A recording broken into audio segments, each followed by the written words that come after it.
All right, so we're gonna do Allegiate DST Practice 2, which is located on Wednesday. I got Amy here. One of the first things I wanna get across is tuck your shirt in, Amy. Tucked and tied, even if you're at home. I don't care if you're not wearing your shirt, tuck it in. We're gonna go through DST right here. Look at that. So Amy, we're gonna go through cars. We're gonna get down on all fours. This is a quadruped position, closed chain, neck car. So the first thing we're gonna do is bring the head up, look over that shoulder, drop the chin drop the ear to the shoulder, and then circle all the way around. And then we'll reverse direction. We're looking to make as big as possible circle as you can, going through a pain-free range of motion. 3 each side there. Progressing that up to spine, so we're gonna go one segment at a time, all the way down to the lowest part of your spine into extension, so bringing that torso down, so start off with the sternum, down to the ground, then roll through. One segment at a time, all the way through. Get a little bit extra range by pushing, and then we're gonna reverse direction back into flexion, all the way up to the start. You can tell she's got a good tuck because it's still tucked in during spinal flexion extension. Good, we're gonna stay in this position. We're just gonna go more neutral. We're gonna go into a scapula. So first thing we're gonna do is bring your shoulder blades together. Then we're gonna go ahead and elevate them down towards your body, spread them apart, circle forward, and then we'll reverse direction. If you had an image of looking at a shoulder blade, it's basically just doing one of those. From there, we're gonna go into shoulder. So we like to start off with shoulder on the ground in front. We're gonna take that arm, open it up so we get as much external rotation as possible. Amy's gonna come up to her ear. Once she feels a block, she's gonna start rotating. She's gonna keep rotating, keeping that rib pointed down towards the ground, keeping that same side knee heavy. And then she's gonna reverse direction. So coming back all the way around till she feels a block and start rolling and unraveling that arm. That's 3, and then we'll switch sides. From there, we're just gonna transition to elbow. So locking the hand position on the ground, she's gonna rotate her elbows forward. We like to talk about wringing out the towel. So pretend there's a bunch of water in there and you got a towel and you're just trying to squeeze it out. And you're gonna rotate it back, wring out the towel in the opposite direction as well. 3 each way here. Take some time in that end range, not a lot of range. We just want to squeeze as much as we can. We'll go on to wrist next. So she's going to make a biggest possible circle around the bottom part of her wrist where it connects with the ground. So now she's moving her body relative around the wrist, finding pain-free range of motion. You might need to adjust your circle based off of hitting a restriction. If you feel like that hand's coming up, if you feel like you're losing touch with that ground, just make that circle a little bit smaller. Transitioning next to hip. So keeping this side really heavy, she's gonna pull her knee to her elbow. And then she's gonna pull her knee to the sky, keeping that heel. Now she's gonna rotate her heel up, pushing that knee all the way back. Cycle through, and then she's gonna reverse that direction. On the way back, she's gonna keep her knee and her heel high. So rotating it through, keeping this side heavy, keeping that rib pointed down, pulling all the way up to her armpit. That would be 1 full complete rep, 3, and then we'll switch to the other side. From here, she's gonna go into a half kneeling position. We're gonna put 1 foot on the ground, keep the other knee on the ground. We're gonna load that ankle a little bit, so just trying to get that foot heavy. And she's gonna do what we did on her elbow. Wring the towel out, going in, wring the towel out, going forward, or going outward. You'll notice again, we don't have a ton of range of motion, so we really wanna focus on squeezing. After that, we're gonna do the same thing we did on our wrist, going through a full ankle, closed car here. So we're gonna roll all the way around with that knee, keeping that foot heavy on all parts. So if you feel like you're coming up as you go out, feel like your heel's coming up, just push down harder, shorten up that circle a little bit to make that transition a little bit smoother so we really get good ankle mobility. And then we'll flip to the opposite knee. From here, we're gonna go through our primal mobility patterns. So we're gonna go on both knees into a quadruped position. Got good knees a little bit wider and get into this tactical. So we have a 45-degree angle of our hips. Bring the feet together to start, and then we're gonna rock our hips back. On each successive reps, if you wanna get a little bit more of a stretch, we're gonna widen out our knees and widen out our feet as much as we feel comfortably to get our hips all the way back down to our heels. We're just gonna get a good rhythm about it. We're looking for 10 reps here. From here, we're gonna go into nodding. So we're gonna rock back on our hips. She wants to adjust her feet to get a little bit more comfortable so she can focus on her head position. That's what our goal is. We're gonna go up and down. Simple cue is we're just saying yes. We're really emphatically saying yes. Control all the way up, all the way down. Staying in this position, we're gonna say no next. So now we're gonna get some cervical rotation, looking to get that chin all the way up to that shoulder. And then the final one, we're gonna say, I don't know, bringing that ear all the way to your shoulder. Staying in this tactical rock position, we're gonna go through primal rib rolling. So we're gonna take our hand, grab our opposite rib. We're gonna pull that elbow to the sky, not losing contact with the rib as much as I can, and then all the way back down. We can still get some rotation here. So that thoracic spine is now rotating, and then we're opening it up. Keeping that hand heavy, keeping both knees heavy. 5, maybe if you want to get a little bit extra, 10 reps. So in this position, we're gonna knock out those 3 drills, and we're gonna actually transition to our primal stability pattern. So I'm gonna have Amy rock forward, bring her knees a little bit closer together. We're gonna go through bird dogs. So we're gonna go opposite arm or contralateral. She's gonna touch her right elbow to her left knee, reach it as far away as possible, and then bring it back in for 10 reps. Goal is to keep that hand heavy, keep that knee heavy, keeping between our ribs and our pelvis as stable as possible. So if we have a lot of motion, she's losing that control. If we're not getting a full reach of getting that hand up, up, up, up, and pushing that heel back, back, back, we're not gonna get the full extent of what we should be getting from this exercise. That will be 10, and then we'll switch. We'll roll onto our back, and we're gonna go into the opposite pattern, bird dog. Or dead bug, I apologize. So we'll move forward here a little, Amy. So she's gonna be on her back. She's gonna pull her knees to her torso. She's gonna pull her toes to her knees. She's got her hands straight up. We're gonna keep her back flat, so she's crunching down here, keeping that back flat to the ground, staying nice and level, head's in contact with the ground. And we're gonna do the same thing we just did in that quadruped position of the bird dog, looking to reach this heel out and that hand out as far as possible. You'll notice some people when they do this knee moves around a lot, create tension throughout your entire body. Come on back in. Keeping stability. And the goal is to get that heel and that hand as far as possible without changing in the middle right here. 10 each side. We're gonna go 2 rounds of that. So that concludes our movement prep. You go ahead and relax, Amy. We're gonna go into now our actual workout. So the first exercise we have on today is block push-up. If you don't have blocks, we can use books, we can use anything stable, so when we go down, we get a little deeper stretch into that shoulder.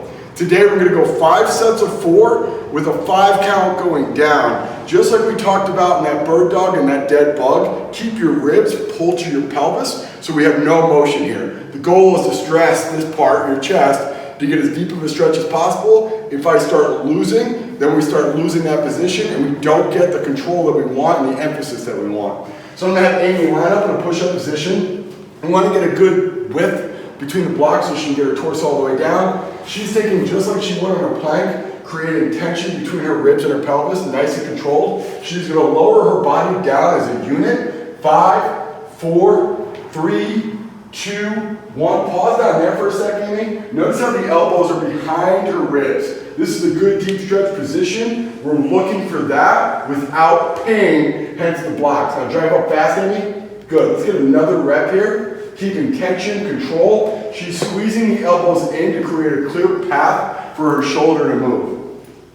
We're gonna go 4 reps this week. You can go ahead and relax, Amy. And then we're gonna go to our back here there with a 5 count down. This is gonna be paired up with a supine marching leg curl. So she's gonna bridge up and she's gonna walk with her heels away from her body, baby steps out. More steps, the better. We wanna get all the way out until this leg is extended with that hip off the ground.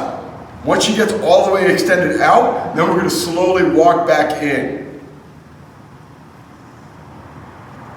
Baby steps, a lot of steps, get more work on that posterior chain. And if we don't have much more in terms of resistance, we need to make that resistance by being deliberate and going further out with a lot more emphasis. So we're gonna go 4 reps. Says a 5-0 tempo, but we're looking for really 5 slow, deliberate baby steps all the way out. So we're gonna go on to our B series. We got strap inverted row. Again, if you don't have a strap, you might have a suspension trainer like a TRX or rings.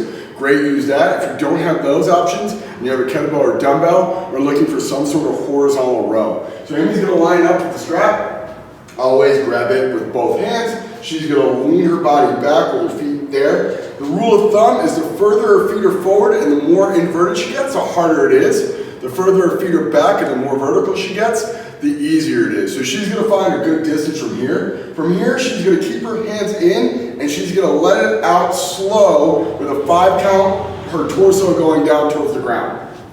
Same rules as the push-up. She's thinking about keeping her ribs and her pelvis that uniform position relative to each other. She pulls up fast without changing her position. Again, we're gonna lower herself down slow to the ground. One of the big areas that we see people change their position is their head. Tuck that chin, pack it, keep tension in that mid area from your ribs to your pelvis, and just let that row happen. We're gonna go 5 sets of 4 here with a 5 count down. This will actually be supersetted up with a reverse step up. So I'm gonna have Amy come over here to our set of blocks. Again, we're looking for something stable, bench, chair. If you have books, just make sure they're locked in. She's gonna start with both feet on the blocks. She's gonna place her hands out in front of her. The more weight in front of her, the easier it is because it will counterbalance it. So if you're looking for the most resistance, you actually want the least in front. What Amy's gonna do here is actually touch her heel down to the ground behind her with a 5 count going down. Nice and controlled, touch the heel, push up off the box leg for this week 2 reps. So it's nice and easy, we're breaking it up and going up progressively over the course of the next 4 weeks. So at the end of this, we're gonna be doing 5 each side. If you have a vest, if you have something else to add load basically to your center of mass, great, do it. If not, just focus on going slower with great position and technique. 5 sets of 2 on that with a 5-0 tempo, and then we're gonna move on to our C series. So I'm gonna have Amy come down to the ground. We're gonna get into a 90-90 position. So we're gonna do a passive range lift off. We're gonna go internal rotation. That's the back leg here. And what we're trying to do is take that back leg and rotate into the ground. Well, you'll notice that back foot comes up off the ground. What we're trying to do is lift that leg up as high as I can without changing any other position. The more Amy's vertical and the more she's rotated towards the back leg, the actual more internal rotation she's already in to start with, and the harder it is to get more. So you find that position that you can comfortably move and get some separation from the ground. She's gonna go lift, hold for a 3 count, and then parachute back down for 6 reps. The goal here again is to not change any of her position and just move through that hip internal rotation, focusing on that back leg only. We'll always preface it with setting your breath, hold, hold, hold, let it down slow. And then we'll switch sides, go to the other side. The second move in this series is gonna be a side line. So we'll just transition to whatever side you feel is your best side. Let's go facing the camera so they can see it. So we're gonna go through side line, glenohumeral internal rotation, passive range lift off. So Amy's lying on her side. She's gonna get her elbow pulled up to her face to a comfortable level. If you feel like there's slight pain, just lower it back down to your belt line. Bending her elbow at 90 degrees, she's gonna lower her hand down to the ground as low as she possibly can until she feels like she's hit a brick wall. She's gonna pull off about 5% from there, and then she's gonna use that hand now as her imaginary fixed point to move away from. She's gonna take a deep breath in, pack her air, and she's gonna pull her hand down to the ground, hold out for 3, 2, 1, and then parachute back up for 6 reps each side. That'll be 1 set, we'll flip sides, and then we'll move on to our post work, our resting postures. So what I'm gonna have Amy do now is actually get into a toe sitting position. So we'll go knees and toes. Let's face the camera. So here, she's resting on her knees. She has her toes dug into the ground. She's just sitting here resting. Now, if you feel pain in your knees at all, you're gonna take a block, a book, a towel, and just trap it between your knees and your calf. And that will take a little bit off the back part of your knee. And then that will help us in that regard. If you feel pain in your toes, we can transition to your feet flat in the ground. The goal though is to try to get your feet dug into the ground, your knees there, and your hamstrings resting on your calves. And then we're going to go into our diaphragmatic breathing. Breathing in through our nose, filling in as much air as possible. Breathe out through your mouth like you're blowing out through a straw. Push out all the air you can possibly get. We're looking for 60 seconds on this one. The more we can get into that deep, deep position and focus on our breathing, the better relaxation we get, the better recovery we get, the better we can train the next time. After we're done with toe sitting, we'll transition to lotus. So I'm gonna have you sit on your butt, and then we're gonna take our legs and cross them over as far over as we possibly can. So you'll notice people have a hard time getting into this position. They'll start leaning. The goal is for Amy to have her torso vertical, pointed straight up into the sky, and get as much of her leg over as possible. And what we're looking for is hip external rotation here on both sides. You'll notice one side is better than the other. So what you want to try to do is find that good point between the two to get a good deep stretch on each side. Again, find that comfortable, safe range, and then go into your diaphragmatic breathing. We'll hold that for 30 to 60 seconds, and then we'll flip sides. We'll just show that really quick. Go into that position for another 30 to 60 seconds. The last stretch in the series is pancake. So we're going to widen out your legs here. From here, find that good point where we're going to lower our body down towards the ground. The goal is to create as much of a closing angle between your torso and the ground. Each breath, we're trying to deliberately lower ourselves down to the ground more and more without letting the knees come up. Find that comfortable range, go into your diaphragmatic breathing, relax, relax, relax. Hold that for 30 to 60 seconds. The final one is a crocodile breathing position. So what I have Amy do is transition to her stomach in a prone position here. Take your hands and just hold them underneath your forehead. And then we're just going to go into a belly breath here, or diaphragmatic breathing. We want to expand that whole lower quadrant below her ribs.